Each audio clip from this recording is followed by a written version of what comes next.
Welcome to the Goddesses of Social Work podcast, hosted by Renita Ray Davis, licensed clinical social worker, board-approved social work clinical supervisor, and facilitator of the Goddesses of Social Work supervision community.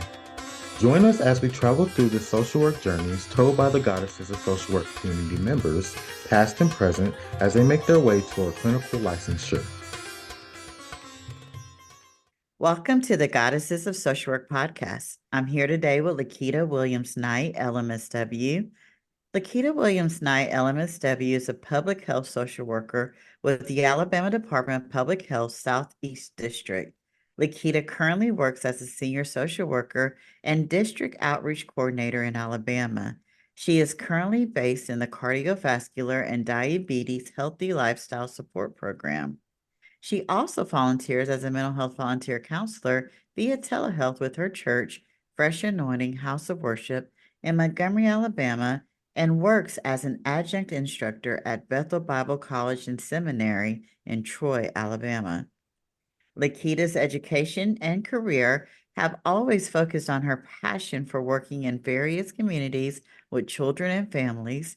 She has over 14 years of experience working within communities to bring about social change and provide access to resources for children and families.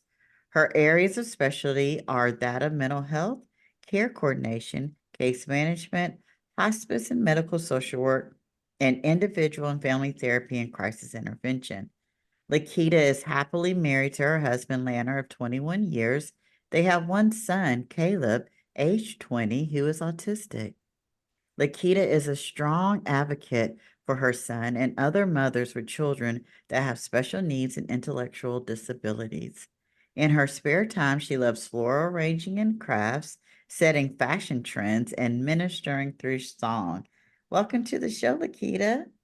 Thank you, Renita. Thank you for this opportunity. Thank you for saying yes. Lakeyta, thank you so much for sharing your son Caleb with us today. And so I was thinking about my first question, and it is, what has it been like being in community with other mothers who have children with special needs and intellectual disabilities? Well, I feel extremely blessed to be able to be in a community with other mothers who have children with intellectual disabilities and special needs.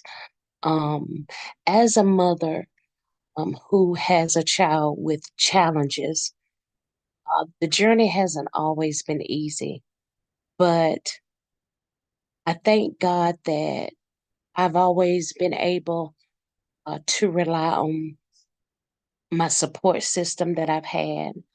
Um, Consist of, my family, and people in my community, as well as the school system. I know that a lot of people feel that the school system doesn't do as much as they could do, and in certain aspects, that's true. Some school systems, they do what they can with what they have, but I have to say that that I made sure, and I haven't always been a social worker, but even when my child was young, when he was first diagnosed, he was diagnosed when he was about 4 or 5 years old. I always made sure that I was there, that I was there uh, on the sidelines, making sure that he had what he needed. Not just my child, but other individuals as well, because I know that, it's tough when you don't know what's going on with your child. And a lot of times they miss major milestones. Um, and then you live in an area where there's a lack of services. And so when you find out about services or different things that they qualify for, you want to share that with other parents so that, um, everyone's child that has special needs can get those services that they need.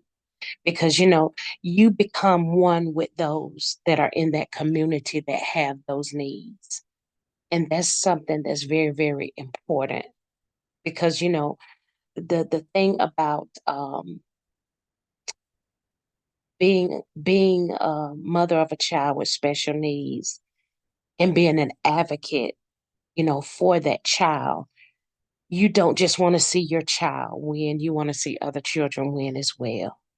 And if it's within your power to strengthen the hands of other parents, you want to be able to do that as well. So I feel very blessed because I have had the opportunity to meet a lot of parents, to meet a lot of uh, people in the school system, nurses, doctors, people in a lot of different disciplines that have not only been a blessing to my child, but have been a blessing to me as a social worker, um, as a mom, and just also as someone in the community that just have a willingness to learn what needs to be learned in order to bless others. So I'm very, very grateful to be a part of that community, you know. And in doing those things, I've seen um I've seen my son be abundantly blessed, you know. I've seen um him be healed of a lot of conditions that he's had. Um when he was first diagnosed, he had sensory issues. Um we dealt with it. We went through epilepsy. I mean, we went through so many things, but we kept praying, we kept going to the doctor, we kept consulting with other parents. We did what worked until, you know, we were able to do something else. And then, finally, as he began to grow and he went through the school system, things just began to pan out, you know. And no, he's not like your normal child of what people would say normal intelligence, but he's special, and I believe he's who he's being created to be. I'm thankful for that. Absolutely, absolutely. What a beaut. Thank you for sharing Caleb's part of Caleb's story. I do have one additional question and share as much or as little as you feel comfortable. But I'm thinking about the diagnosis autism, and it Hmm. was not that well known, especially in Alabama about 25 years ago. And he's 20. And so for him to be diagnosed at such an early age at 4, one, I'm thinking, wow, you really are blessed Yeah, that he got the right diagnosis because it right. wasn't as the world of autism has really expanded and Yes, we've learned a lot in the last 20 years. yes, And so it sounds like you are a trailblazer also in that community because of absolutely. his early diagnosis. And I guess my that was a statement, but then the question is, what was that experience like with it not being as well known? That diagnosis when he was first diagnosed 15 years ago. Well, it was frustrating at first because I worked for Head Start. I had worked in that field, so I worked with younger kids.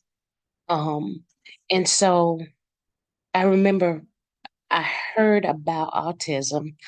Um, and I even had a sibling that was diagnosed with developmental delays. But, my sister's a year younger than me. I'm 47 and she's 46. We all knew she was different, but we never really put a name to it, so, um, like I said, I worked with Head Start at the time that, I knew my child wasn't meeting particular milestones. And I was at a particular training and they were talking about autism. And I'm like, that sounds like my child. So the doctor had already recommended early intervention. So I was pretty much told to go ahead because he had a speech delay. I was pretty much told to have him tested. And because of the fact that I was told to have him tested, we knew that if we went ahead and we took advantage of early intervention services, that we could possibly get him the help that he needed. Because we were told that, he was first diagnosed with pervasive developmental disorder.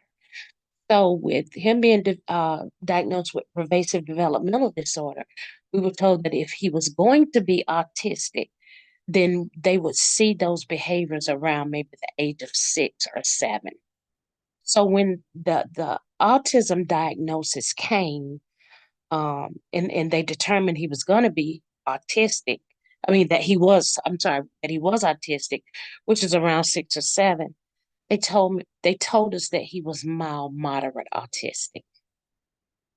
So like I said, it was very frustrating because there weren't there they were there was very little, ABA therapy at the time. We were just taking him to doctors. He was doing speech therapy. He was doing some occupational therapy, and they were working with him the best that they could.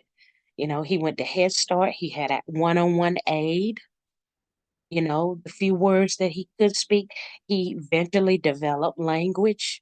He developed social skills when he was in Head Start.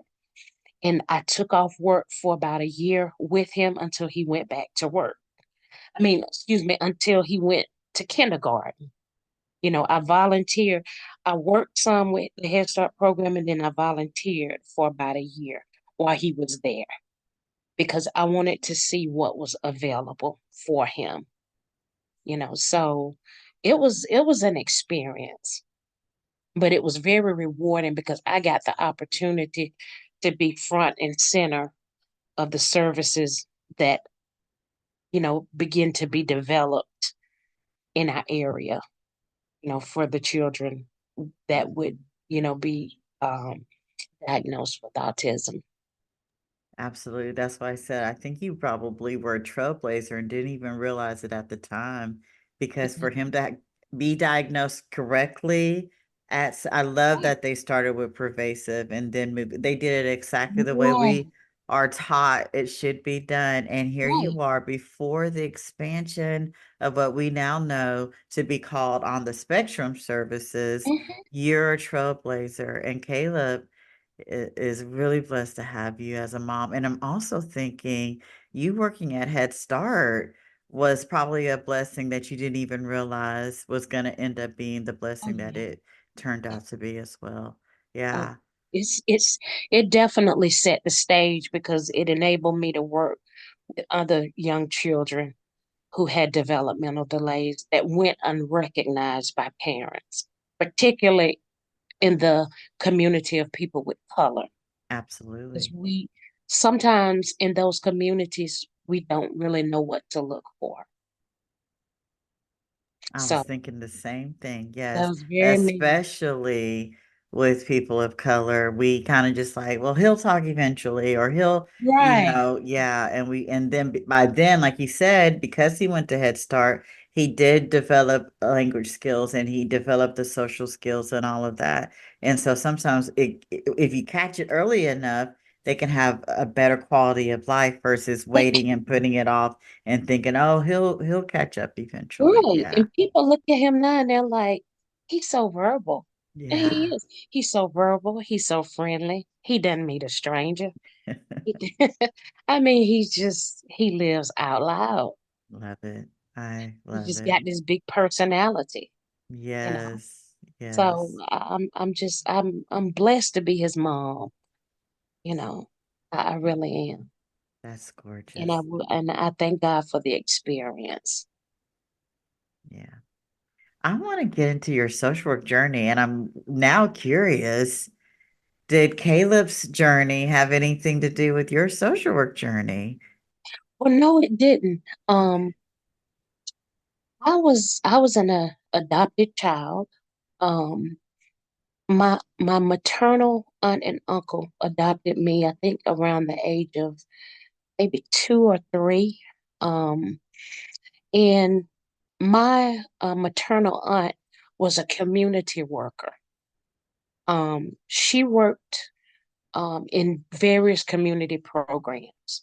She worked in community action. She worked with the housing authorities.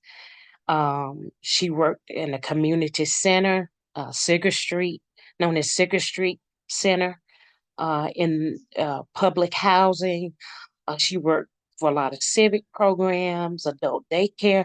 She worked primarily with the elderly population. And if you remember back in the early 80s, they had what you call commodities. Commodities was the powdered milk, the cheese, the peanut butter. And she was one of the ones in that community that would give out those items. And I can remember uh I would the school that I attended wasn't too far from where she worked at the community center. And I used to love going, to different people's houses to take commodities. But I saw a lot of the work that she did in the community and a lot of the love behind a lot of the things that she did. And it just seemed to give her so much fulfillment. And I always liked that. And I wanted to be a social worker when I was young. And so that's really what started me um, to wanting to do that type of work. I've always known I wanted to do something in the community with people, you know, whether it were elderly, family. There was just always a push to do something for someone. Even when I was a little girl in school, if there was another child in school that lacked something, I would sneak stuff to school and give to that person, you know. So I've always wanted to work in the community. I always have wanted to work in a helping profession. Yeah. But Yeah. it didn't pan out that way. Yeah. I went to high school, I graduated, I got a scholarship I told my mom I wanted to go for social work.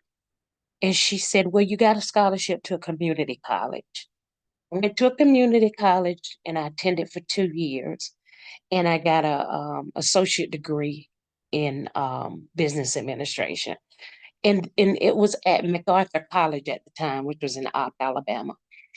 And it really was significant for me because I learned administrative skills, how to work in an office environment. I obtained writing skills, critical thinking skills. And that was something that I didn't realize that was something that was going to be instrumental to me in the social work field because I was going to have to do a lot of documentation. So I finished my degree. I got my 2-year degree and I went to work for community action. And I started in like 2000. And I worked there for about 2 years and I worked in data entry.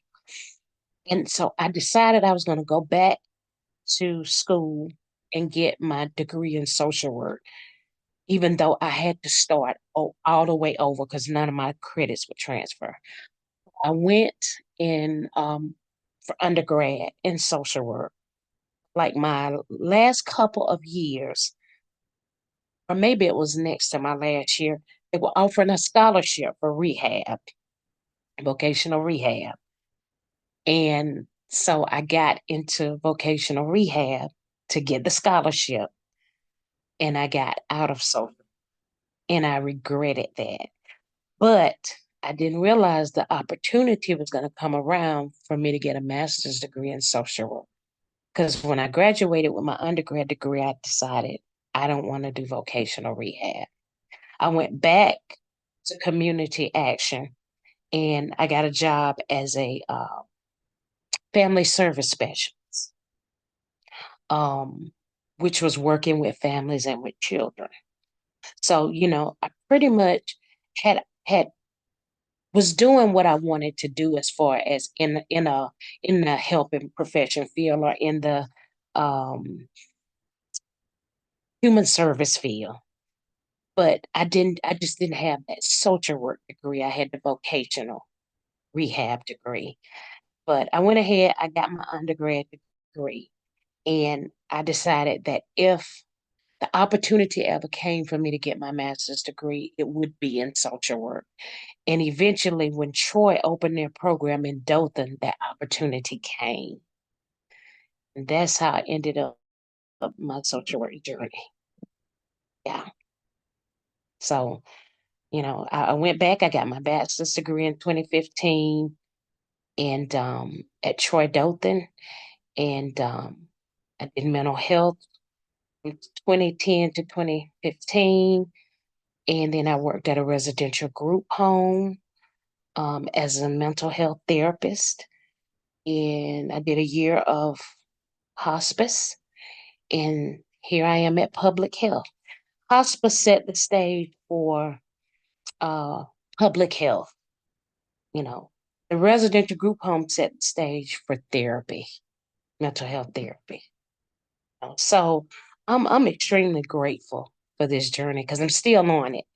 And it's very fulfilling, and I'm only looking for good things to come out of this. You know. Absolutely. Lakeyta, that is an amazing journey. And one of the things that I want to speak to or ask you to speak to is those folks who may have been out of school for a minute, right?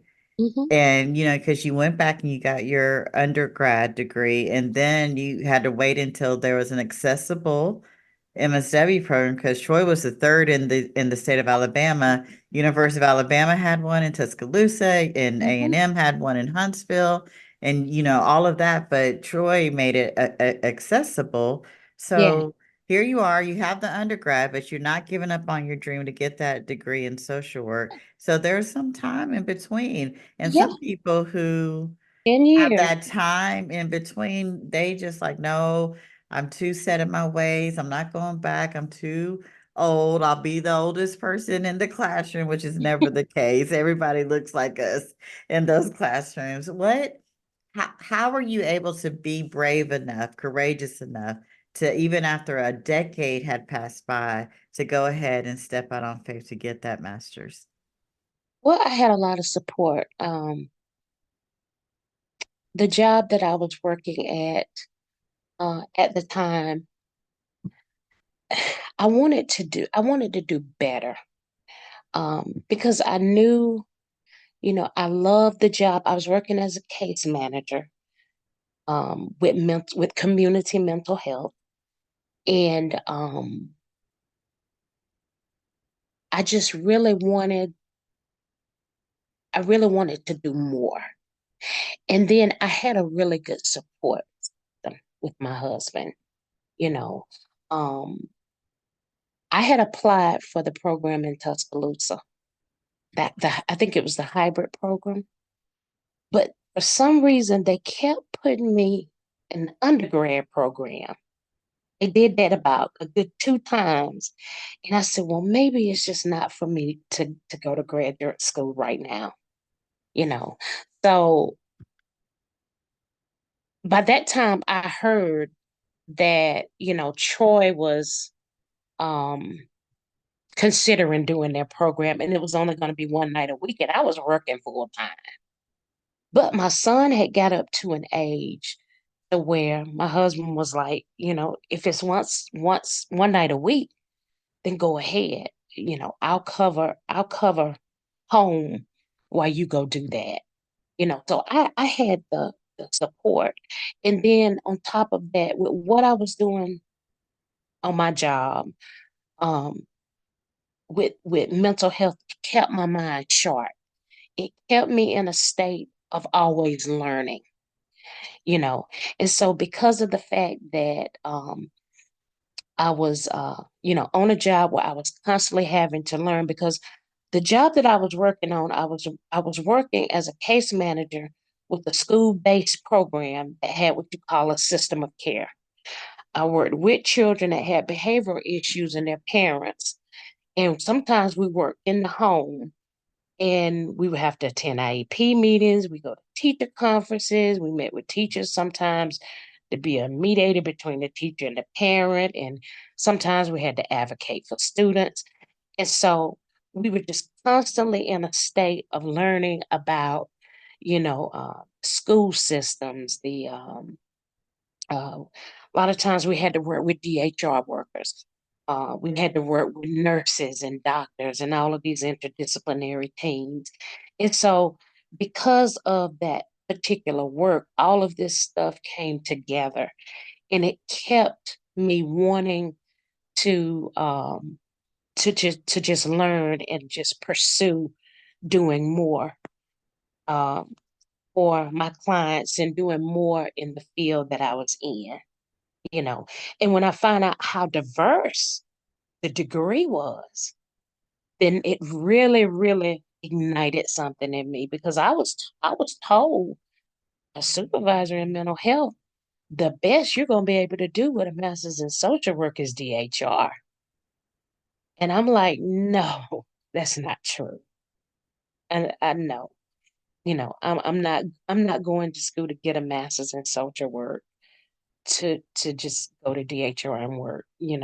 Some people are compassionate about DHR. That's good. That's all good and fine, but I refuse to accept that I get a degree that only puts me in a particular box. So no. But my job that I was at that time, it motivated me to learn, to keep learning, to want to do better. Even though I was of age, I was like in my late 30s when I went back to school, you know. But I had my son up in age and I had good support and I was motivated to to want to make more, to want to contribute more to the field. And I just still had that motivation to want to be a social. Yeah. Absolutely. I'm glad. And I think I think how you put your work with community mental health has been the nicest way I've ever heard anyone describe it. It motivated you to It continue to does. learn and to be better. Yes, that Yeah, was a I love mental health, yeah, actually. I really do. I mean, to me, it goes hand in hand with social work. Because a lot of when you really look at it, a lot of the people in which we as social workers do services with have a lot of mental health issues. And when you can speak to those mental health issues or you can address those mental health issues, a lot of times you can take a holistic approach, to being able to service your clients in the most effective way, I believe. absolutely. And that's what social work is all about. Yeah, that Yeah. is beautiful. I am curious, Lakita, and I often speak about this on the podcast. In Alabama specifically, the pass rate for the exam is 38% for brown and black, specifically for black women.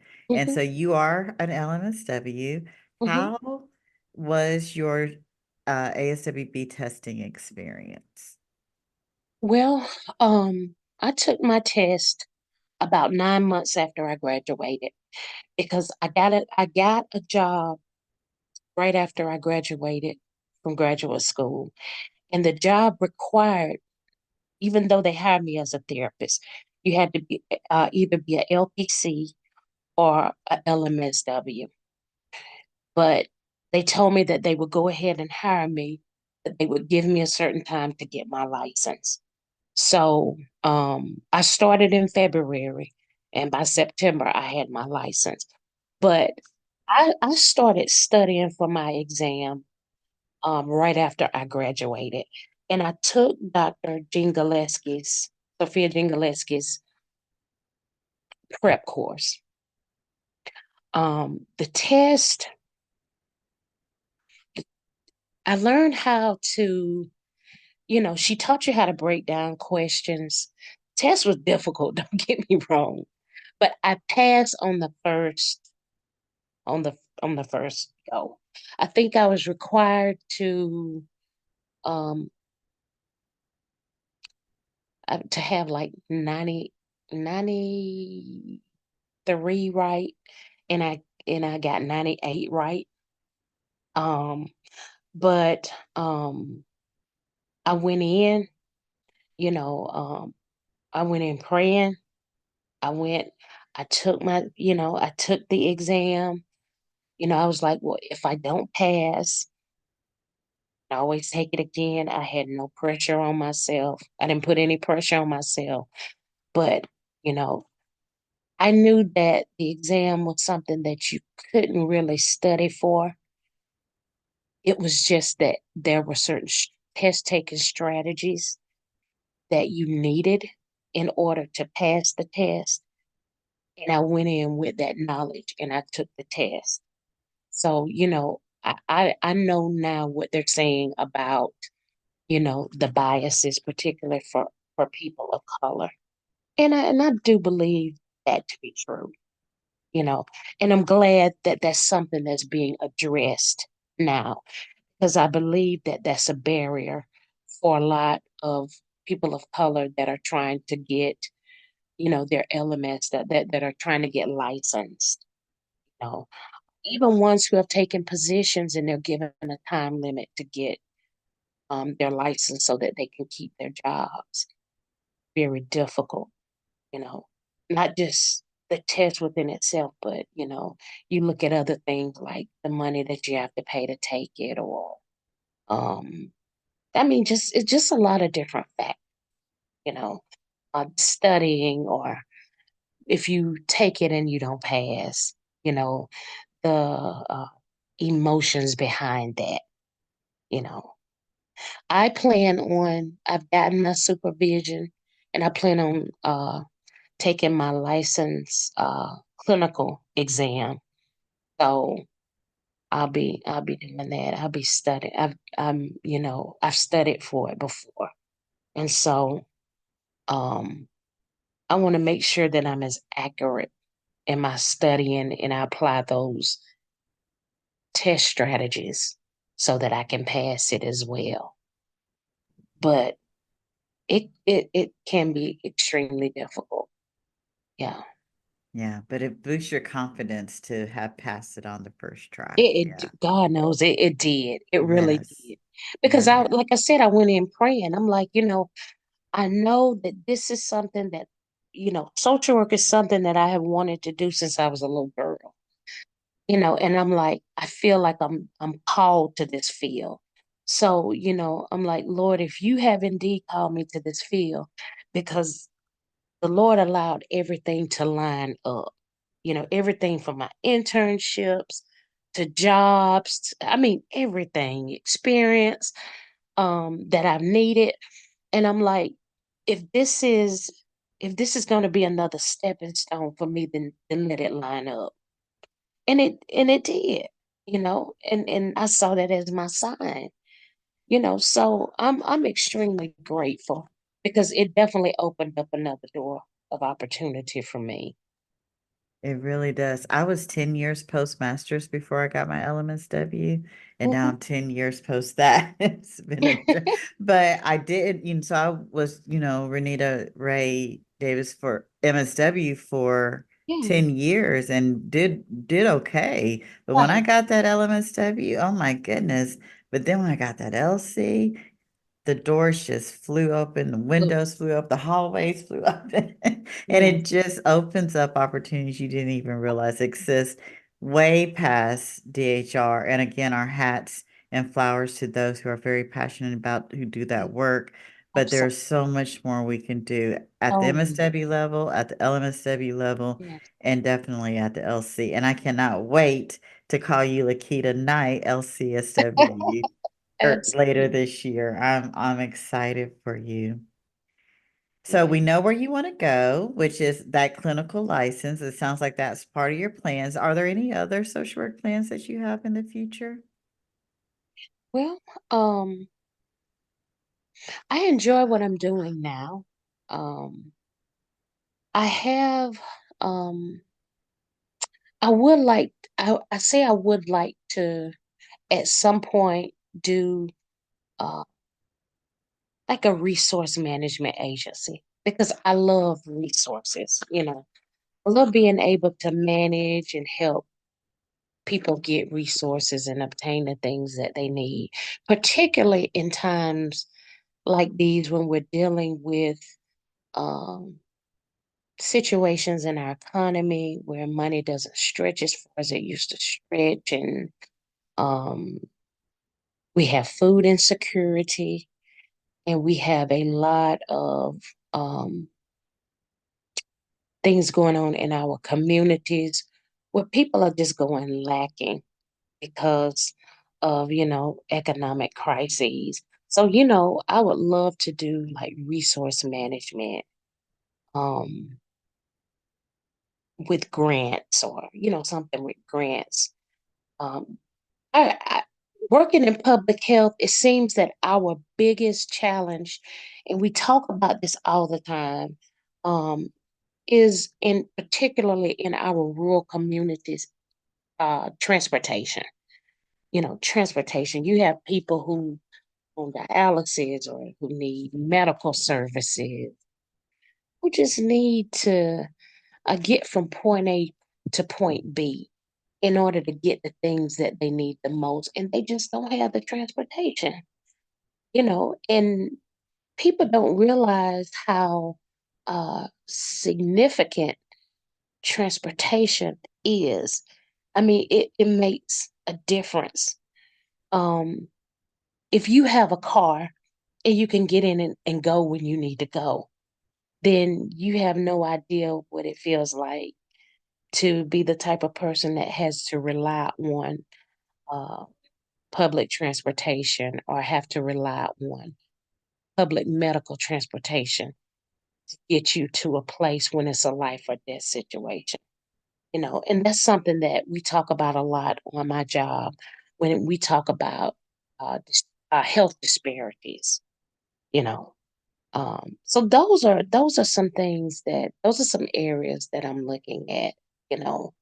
Or that passionate about. Absolutely. And I love that it feels so simple and yet it's such a critical need. Oh God, it Yeah. it is My definitely. mama always tells me, write the vision down and make it plain. If that's what you want to do is open up that resource management Mhm. agency, write it down so Yeah. that you may run with it. We've Yes. kind of talked a little bit about what you're passionate about, but Hmm. as social workers, we usually have communities or populations that we are excited to work in, and we have a high passion towards, like domestic violence, child advocacy, or prison reform. And so talk to me about what populations are you most passionate about? Well, I'm most passionate about working in various communities. I've had the opportunity since I've been working um, to work in a lot of different counties. Um, so, the community as a whole is my special population.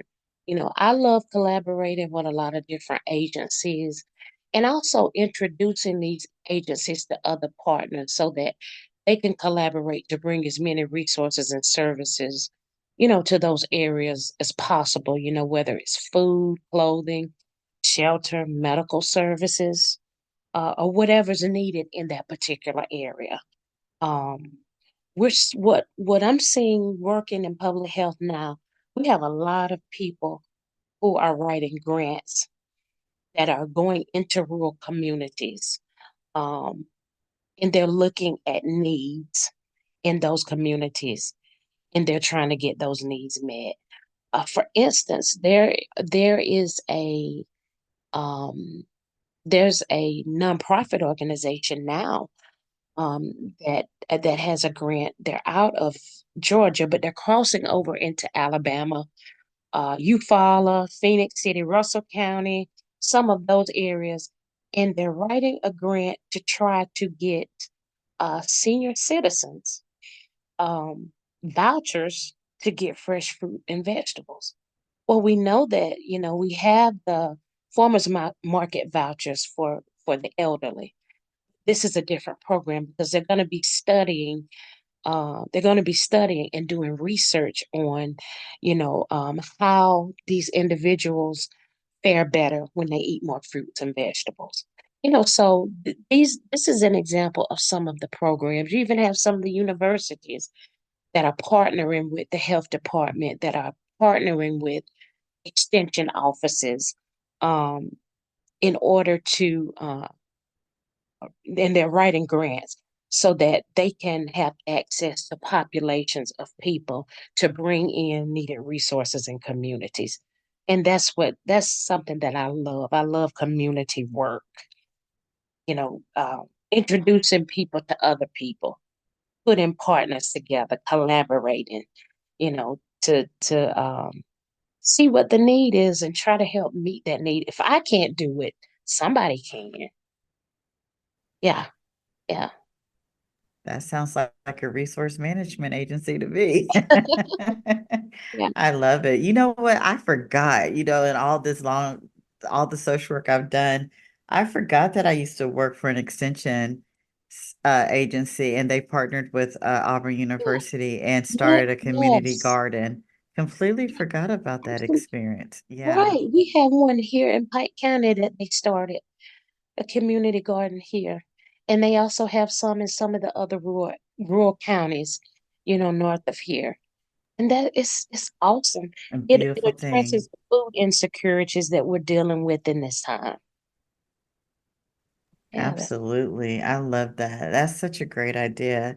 And people will actually get to eat and they'll get to eat food that they know what's in it because they grew it. absolutely, Yeah, absolutely. And a lot of people complain about, I would eat healthier, but a lot of times the healthier food isn't affordable. But if you can get this food and you can get it free, then you can eat healthier. right. Yeah. Right. Absolutely. You know what? And I know we all social workers especially probably know this, but in some of the lower economic communities, it's cheaper to buy chips and cookies than it is to It is. buy fruits and vegetables. Yeah. Yeah. Yeah. Yeah. Yeah. I'm a conspiracy theorist. Okay. I'm gonna move on to my next question though. What is one belief about social work that you started on this journey with that you feel has changed the most? Well, I used to believe when I first started out in this field that um all that people needed were resources. You know, once you give a person a resource, then your job was done. But, then I realized that, this wasn't true because many of the clients that we work with in the social work field, they may use that resource and then they may not be able to get it the next month. As social workers, we find that our hands sometimes are tied when we have clients that max out their resources. And so when they max out their resources and they come back to us, a lot of times we feel a sense of failure. So my big question, which is evolving, has become how do we teach our clients how to not only obtain resources, but how to manage those resources in a manner that um, they'll always be able to obtain what they need.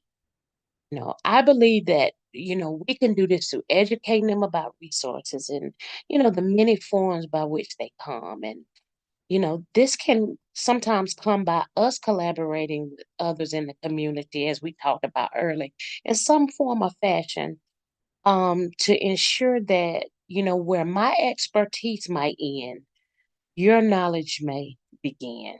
You know, yours can pick up to help that client, you know. So as social workers and community leaders who partner, I believe it would be great if all of our agencies work as a team.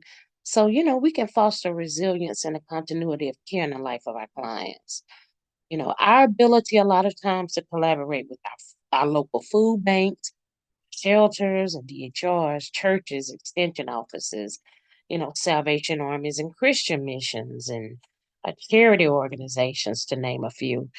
A lot of times that can make a big difference in helping our clients recognize their strengths and get the help that they need. But however, we have to take, some things into consideration. And now that I've gotten older and into the field, I realize we have to be realistic about the services that we provide as social. There's going to be resistance on the part of some of our clients. We won't be able to help everybody. And we have to be okay with that.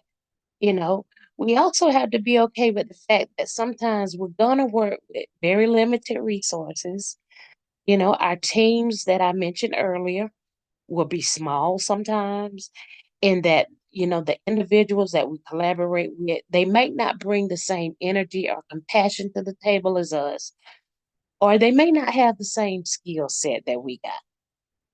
No. And that's just being realistic. So um when it really comes down to it, those are, I came into the field feeling like, okay, resources, once you give that person a resource, you're done. But now in a changing economy, not so much. Yeah. No one has ever answered the question that way. That was awesome.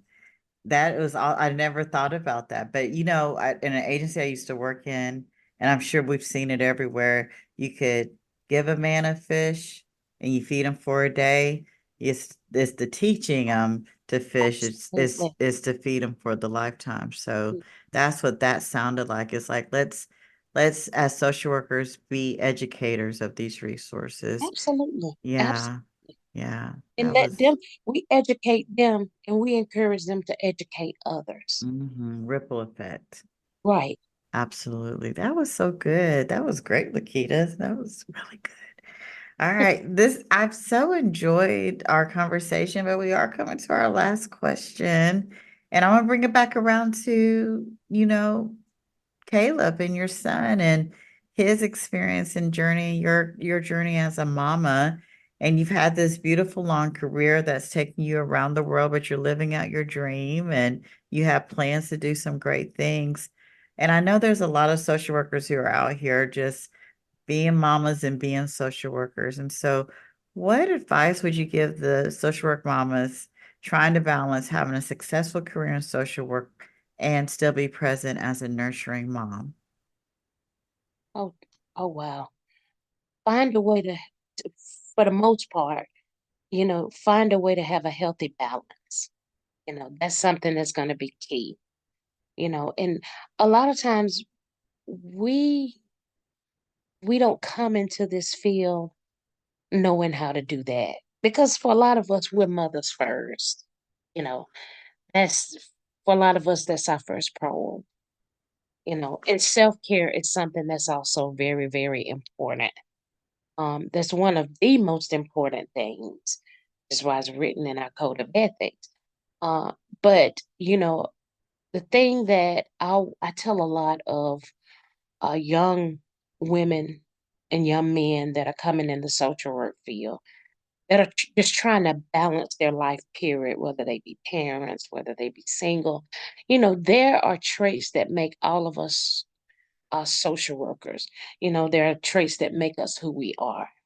Our ability to emphasize with others, our faith, our love for people, our ability to educate with love and patience, being able to work with clients that other people see as problematic.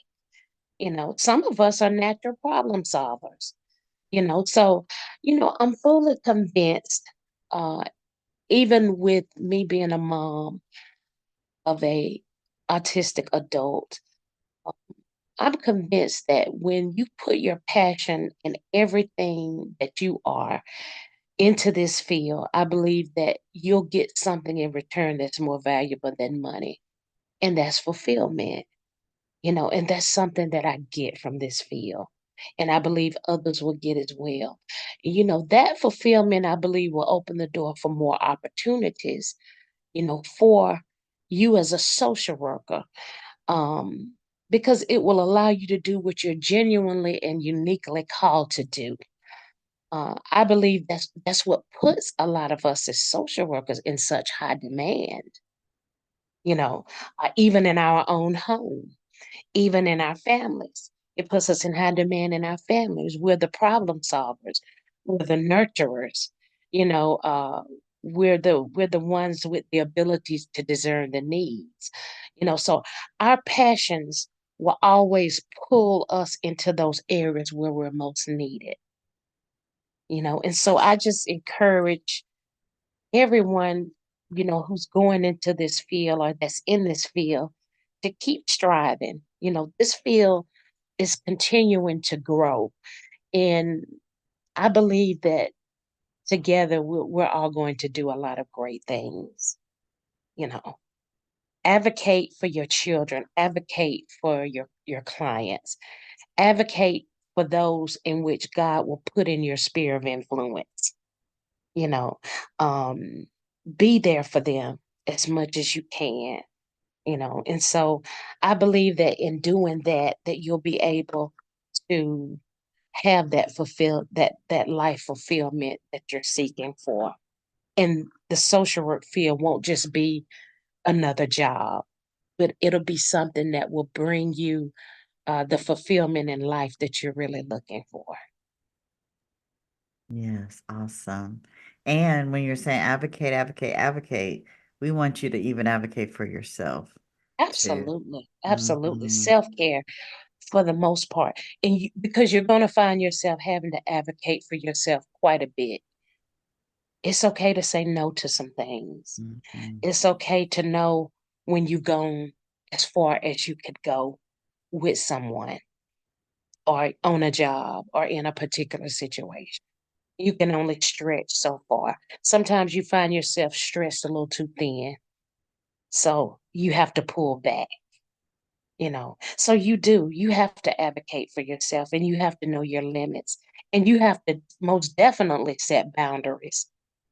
That's what self-care, that's another area of self-care as well. Set those boundaries. Absolutely. Self-care doesn't look just like bubble baths and manicures and pedicure. It's setting firm Absolutely. boundaries. Absolutely. Absolutely.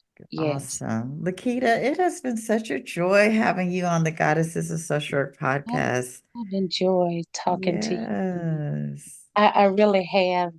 And even I had classes with you at Troy and Oh, Dothan. did? Yes. Yeah. You And didn't even you even mention that. came in when I was doing my internship with mental health, you came and spoke with one of my supervisors and it was a really good experience for Oh, you and that Lakeyta. inspiration to me and I appreciate that. I really do. Thank you for telling me that because I did not I realize don't that. remember yet. Yes, I did. Oh, this is such a full circle moment. Yeah. Oh, thank you for sharing that with me, Lakeyta. I appreciate that you brought that up. I've had you on just because I did not realize we had history, and I'm so glad Yeah. that you brought that up. Well, thank you for being on the Goddesses of Social Work podcast. And I learned so much from you today, and I can't wait to share this episode. All right. Thank you so much for the opportunity. Thank you for listening to today's episode of the Goddesses of Social Work podcast. We are glad you were here. If you liked this episode, please come back to hear more stories of the journeys through social work, and please leave us a review on Apple or Spotify. See you next time here on the Goddesses of Social Work podcast.